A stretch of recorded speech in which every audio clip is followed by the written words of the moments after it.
Terima kasih Miss Anda masih bersama kami. Bang Saur, sebelum kita berdiskusi, kita akan coba mendengarkan dulu bagaimana pendapat dari seorang budayawan terkait dengan perjumpaan para elit ini. Kita sudah terhubung lewat saluran telepon dengan budayawan Profesor Komarudin Hidayat. Prof. Komarudin, Assalamualaikum, selamat pagi Prof. Waalaikumsalam, selamat pagi semuanya. Minal aidin ya Prof. Komarudin. Ya, maaf lahir batin. Maaf lahir batin. Prof. Komar, kalau kita melihat di Idul Fitri ini, hari raya Lebaran, banyak elit yang kita lihat akhirnya benar-benar lebar hatinya, lapang hatinya untuk saling bertemu di suasana saling memaafkan. Walaupun memang ada satu pertemuan yang kita juga rindukan tetapi belum terjadi. Kalau Anda melihat Prof. Komarudin, apakah memang ini adalah pintu lebar untuk kemudian bangsa ini kembali lebih mengeratkan hubungan, terutama terkait dengan pemilu kemarin yang sering atau sedikit banyak memberikan luka-luka, atau ini harus terus diupayakan, Prof. Komarudin? Seperti apa, Prof? Ya, saya melihat orang-orang semacam Prabowo, Jokowi, Megawati, SBY, Pak JK, dan lain-lain itu, mereka berada di puncak piramida sosial politik Indonesia. Mereka sebagai negarawan, sebagai seorang Muslim, dalam konteks Prabowo dan Jokowi sebagai kontestan. Nah, sebagai kontestan, sekarang urusannya, bolanya sudah di tangan MK. Jadi mereka tinggal tunjukkan aja sebagai orang yang taat pada undang-undang. Sebagai negarawan, ini kesempatan peran mereka, ucapan mereka dilihat, dibaca, diikuti masyarakat Indonesia. Saya berharap mereka itu menunjukkan bahwa mereka negarawan yang edukatif pada bangsanya. Nah, yang ketiga, sebagai seorang Muslim, ini adalah momentum halal bihalal untuk saling memaafkan, merangkul kembali hubungan yang selama ini agak berjauhan. Jadi dilihat dari tiga kapasitas tadi, maka sungguhnya baik sebagai negarawan, sebagai tokoh bangsa, sebagai figur seorang beragama, tunjukkanlah mereka mengambil manfaat momentum halal ini untuk ketemu.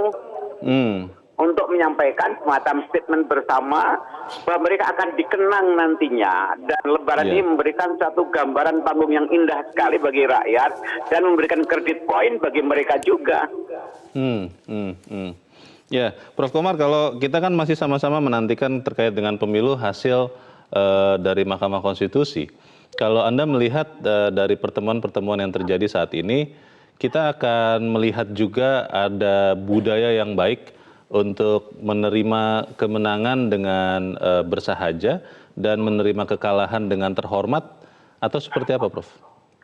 Rakyat ini sungguhnya berharap campur harap-harap kecewa.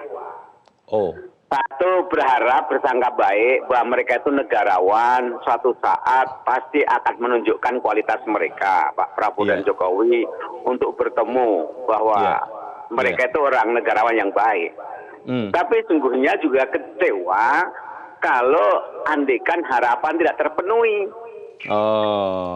Dan kanan kiri Prabowo itu suaranya kadang-kadang nggak minor. Begitu ya. Jangan-jangan sungguhnya itu bukan sikap Pak Prabowo, tapi merugikan citra Pak Prabowo. Baik. Tapi kelihatannya akan menuju ke perjumpaan elit yang menggembirakan kita, kan, Prof. Komarudin? Anda optimis? Iya, perkiraan dan harapan seperti itu.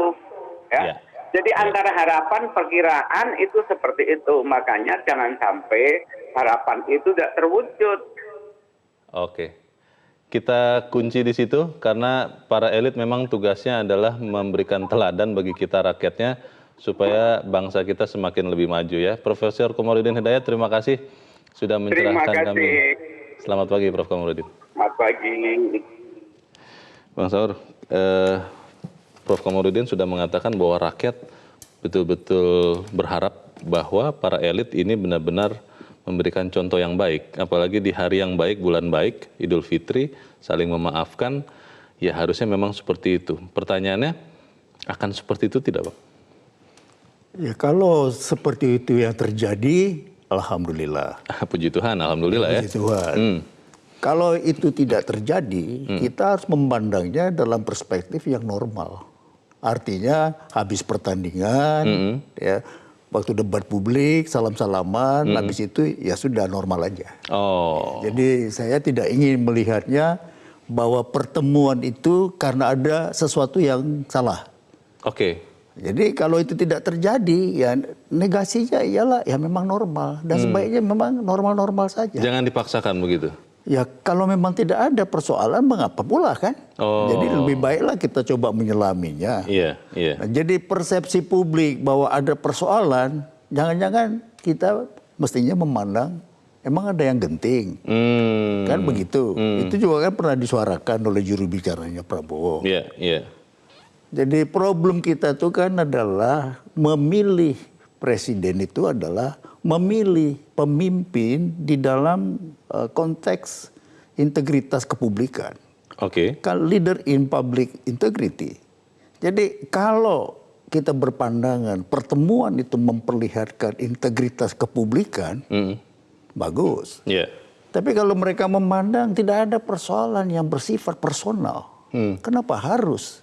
Kenapa harus dipaksakan pertemuan Iya, itu? kenapa mesti ada kan? Jadi sesungguhnya kan apakah yang sebetulnya dialami di dalam batinnya seorang Prabowo Iya. dan apa pula yang dialami di dalam batin seorang Jokowi sebagai human being, Oke. sebagai person, kita Iya. kan nggak tahu. Baik, Bang Saur, nanti selepas jeda ini kita akan mendengarkan pendapat dari rakyat karena begitu banyak yang berpikir ada kegentingan, ada yang berharap bahwa perjumpaan itu segera terjadi, tapi kita akan lanjutkan selepas jeda, Bang, dan pemirsa tetap bersama kami. Editorial Media Indonesia segera kembali. Terima kasih pemirsa Anda masih bersama kami. Bang Saur, kita akan coba dengarkan pendapat dari rakyat masyarakat pemirsa Metro TV bagaimana sebetulnya melihat perjumpaan para elit ini. Kita sudah terhubung dengan pemirsa Metro TV di Papua Barat, ada Pak Elisa. Pak Elisa, selamat pagi, Pak. Selamat pagi, Bung Leo. Selamat pagi, Pak Elisa. Bagaimana, Pak, pendapat Anda, Pak? Bang Saur. Siap. Ya, Selamat sebelum pagi. saya menyampaikan pendapat, Iya, saya Pak. ingin menyampaikan dulu selamat Idul Fitri Iya, Pak. untuk seluruh rakyat Indonesia yang merayakan Idul Fitri. Baik, Pak Elisa. Semoga melalui Idul Fitri ini kita mendapatkan suasana kesejukan dalam hidup kita guna Amin. membangun Indonesia. Iya, iya. Kebersamaan itu penting. Sehingga topik pagi ini adalah topik yang sangat menarik.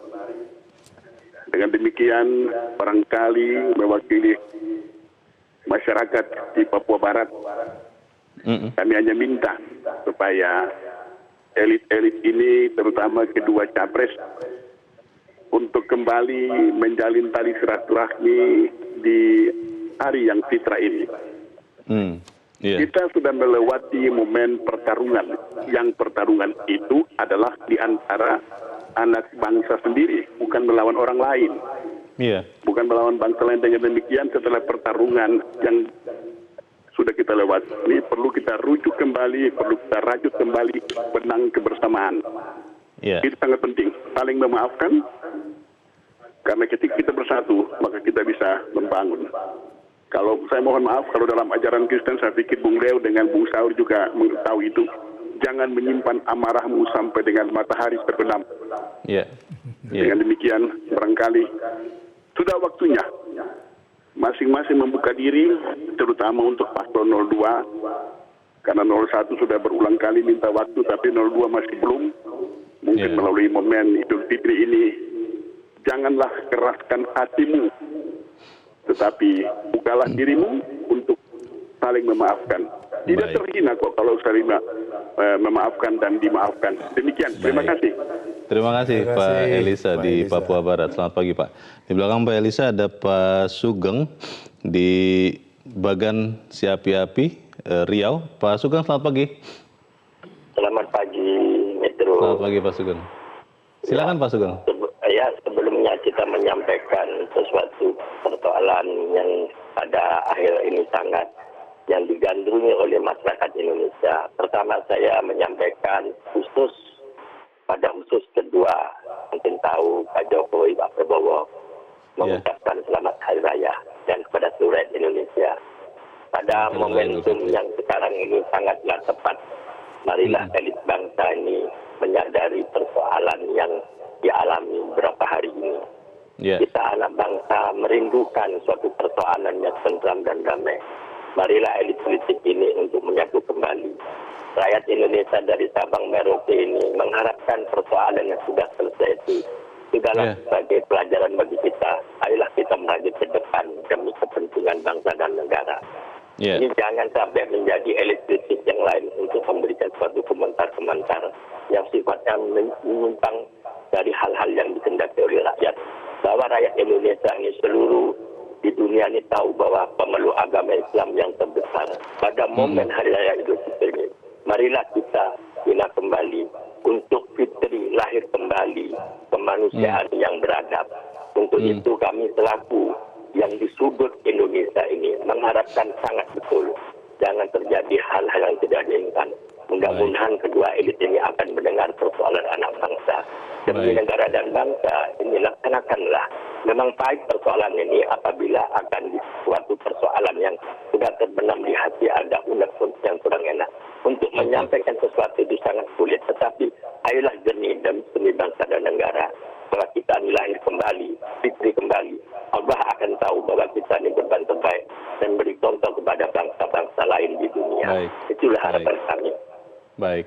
Terima kasih Pak Sugeng di Bagansi Api-Api Riau. Selamat pagi Pak. Di belakang Pak Sugeng ada Pak Bambang Saptono di Surakarta, Jawa Tengah. Pak Bambang, selamat pagi Pak. Selamat pagi Metro TV, selamat pagi Indonesia. Selamat pagi Pak Bambang. Silakan Pak. Ya, bahwa Hari Raya Idul Fitri atau Lebaran ini diyakini oleh seluruh umat Islam sedunia sebagai momen untuk bersilaturahmi, bermaaf-maafan, untuk meningkatkan persaudaraan terhadap sesama. Begitu pula di negara Indonesia ini bahwa Idul Fitri benar-benar telah menjadi budaya untuk bersilaturahmi dan bermaaf-maafan bagi seluruh masyarakat Islam. Bahkan masyarakat non-Islam pun turut melakukannya. Dan Idul Fitri di Indonesia untuk saat ini Mas benar-benar telah terasa membawa suasana yang sejuk, damai di saat panasnya atmosfer politik khususnya Pilpres yang lalu. Namun rasanya belum afdol apabila suasana yang sudah cair kemudian menyatu ini tidak dilakukan oleh Capres Jokowi maupun dengan Capres Prabowo yang notabene sebagai Capres Ijtima Ulama yang benar-benar menghargai nilai-nilai silaturahmi. Lah untuk segera kurang afdol dan itu ini contoh rakyat kecil saja sudah melakukannya. Bahkan antara yang Islam dan non-Islam sudah melakukannya berangkul-rangkulan, bermaaf-maafan. Nah, kemudian begini, kami berharap agar spirit dari Idul Fitri ini yang telah mencairkan dan menyatukan seluruh rakyat Indonesia ini terus kita jaga dalam kehidupan berbangsa dan bernegara.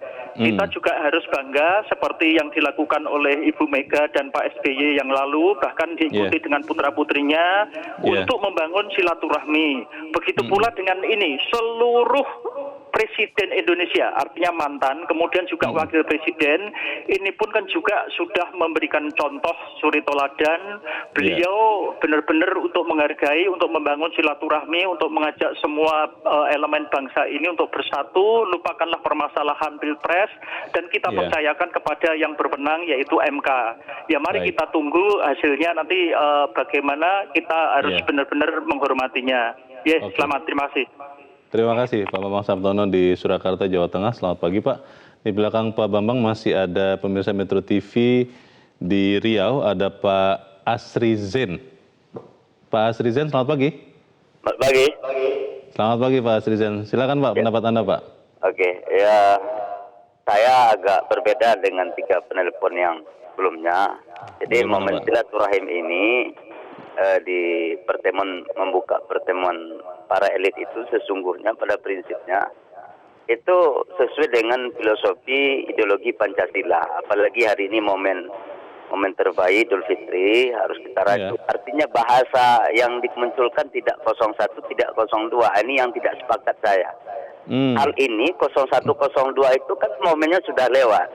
Sekarang membuka peluang momen ini nih yang dilakukan pertemuan ini, saya momennya tepat. Kenapa? Ini menurut saya ada 5 poin yang perlu saya sampaikan pagi ini.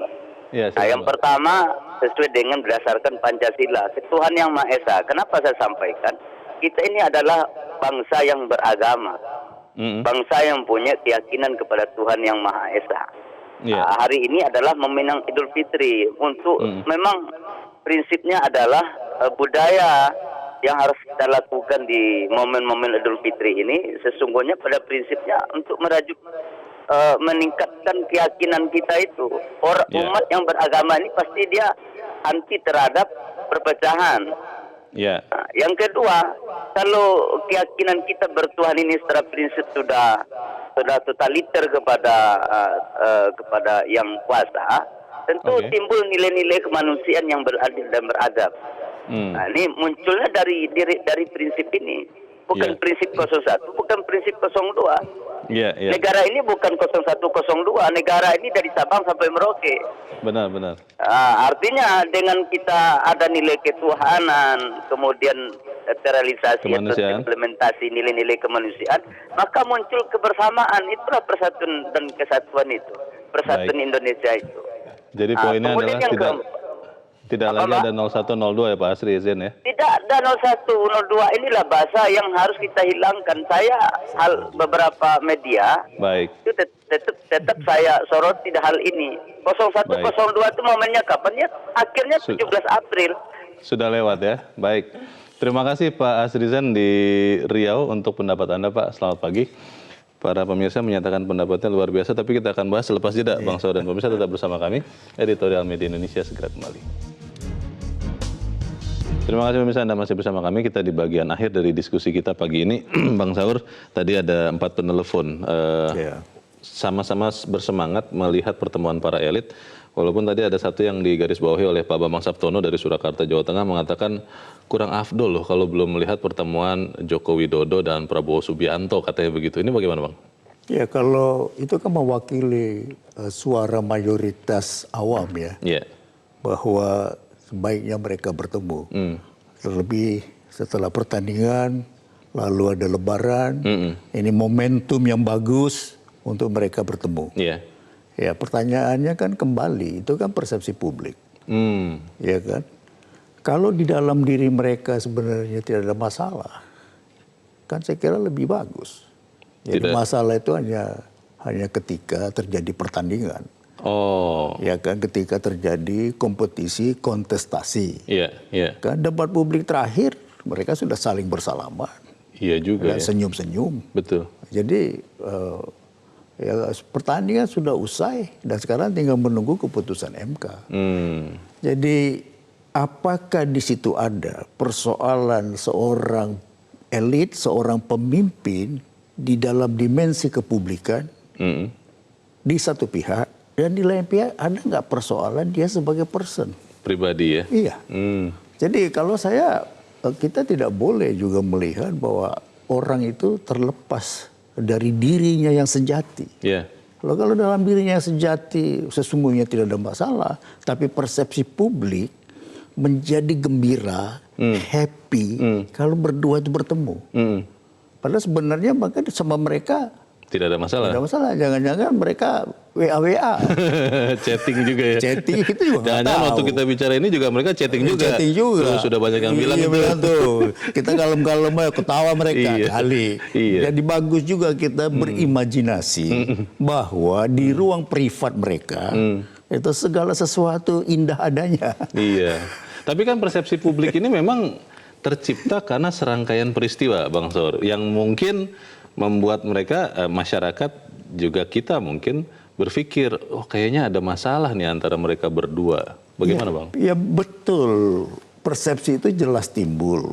Ya karena pertandingan yang kemarin itu, Pilpres kemarin itu memang memisahkan.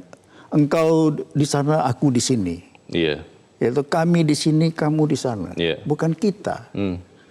Karena itu ketika tadi disarankan tidak lagi menggunakan 0102, itu kan menyuruh semua kembali menjadi kita. Menjadi bersama. Iya, menjadi bersama kembali. Jadi soal besarnya itu adalah bagaimana semua kita melihat ketika pertandingan usai, itu bukan lagi persoalan kok. Siapa menang, siapa kalah. Kan harusnya kan di titik itu harus selesai. Nah, kedua, yang namanya demokrasi itu tidak memungkinkan ada yang memonopoli kekuasaan secara permanen. Kan itu dulu. Itu demokrasi. Tidak memungkinkan ada yang bisa memonopoli kekuasaan secara permanen. Sendirian dan permanen. Permanen. 5 tahunkah dia berganti. Tapi kita 10 tahun sudah ganti presiden. Tidak boleh 2 kali. Jadi masih panjang waktu ya di masa depan untuk bertarung kembali. Ada yang mengatakan begini Bang Saur, bahwa rakyat kita ini, bangsa kita adalah bangsa yang melihat patron, melihat model. Karena mungkin dalam proses belajar berdemokrasi masih banyak saudara-saudara kita yang mengikuti kontestasi pemilu ini dengan, kalau kata anak muda sekarang, baperan, bawa perasaan. Jadi ketika mereka melihat kata-kata retorika itu begitu kencang, saling menyerang dalam tanda petik begitu, itu benar-benar merasuk ke dalam dirinya dan akhirnya membuat dia meyakini bahwa oh ya ini apa kata pimpinan ini benar begitu. Nah, pertanyaannya, bagaimana kemudian para elit ini bisa memberikan pembelajaran yang baik kalau misalnya bertemu saja susah? Iya, kalau pertemuan fisik itu dipandang memiliki makna yang jauh dan dalam, ya kita bisa terima itu. Ya. Tapi persoalannya kan apakah segala sesuatu itu mesti diekspresikan secara fisik? Itu kan pertanyaan yang lain. Ya kan? Jadi kalau nanti Prabowo itu bersama Sandiaga Uno, setelah MK mengumumkan keputusan mereka, lalu KPU menetapkannya, lalu menyampaikan selamat, kan selesai. Kan tidak ada urusan apakah engkau berlebaran atau tidak. Iya kan? Bukan di situ persoalannya kan. Jadi apakah yang permukaan, kalau mau dipandang sebagai permukaan, yaitu, tapi kalau dipandang sebagai ada kedalaman, inilah momentumnya. Kan bahasanya semua tadi begitu. Benar. Tapi buat saya momentum yang paling benar nanti secara kenegaraan ketika nanti ditetapkan oleh KPU berdasarkan keputusan MK, dia mengucapkan selamat. Kan itulah puncak dari seluruhnya. Sekarang kalau silaturahmi lalu besok bilang, wah ini pemilunya masih curang. Sama saja bohong ya. Jadi saya pikir, Kalau begitu Bang, ke depan dari peristiwa-peristiwa yang terjadi ini, seperti tadi di awal Bang Saur mengatakan elit itu kan yang terbaik ya. Iya, itu the best. Bagaimana kemudian kita bisa memastikan sistem kita, sistem demokrasi kita menghasilkan elit yang benar-benar elit, bukan elit yang katanya elit, Bang? Jadi dari 91 negara yang menjadi negara demokratis dari tahun 1972 sampai 2012, itu Indonesia termasuk di dalamnya. 30%, jadi sepertigaan itu adalah ambruk demokrasinya. Sepertiga lainnya itu adalah advance, maju dia ke depan. Tapi sepertiga lainnya itu adalah stagnan. Indonesia di mana Bang? Indonesia itu berada di dalam status stagnasi demokrasinya. Nah, apa artinya kan? Bisa mudah menjadi ambruk. Makanya Pilpres 2019 ini memang ujian pokok. Ya, elit itu jadilah the best. Semoga elit benar-benar menjalankan fungsinya. Bang Saur Huta Barat, terima kasih Bang sudah hadir di sini. Selamat pagi Bang. Pemirsa, meminta maaf sama mulianya dengan memberikan maaf. Jangan pernah merasa harga diri menjadi turun gara-gara meminta atau memberikan maaf. Begitu juga kemuliaan seorang negarawan tercermin dari keinginan meminta maupun memenuhi permintaan lawan politik untuk berjumpa. Semoga kemudian kita melihat elit benar-benar menjadi elit. Saya Leonard Samosir, terima kasih Anda sudah menyaksikan.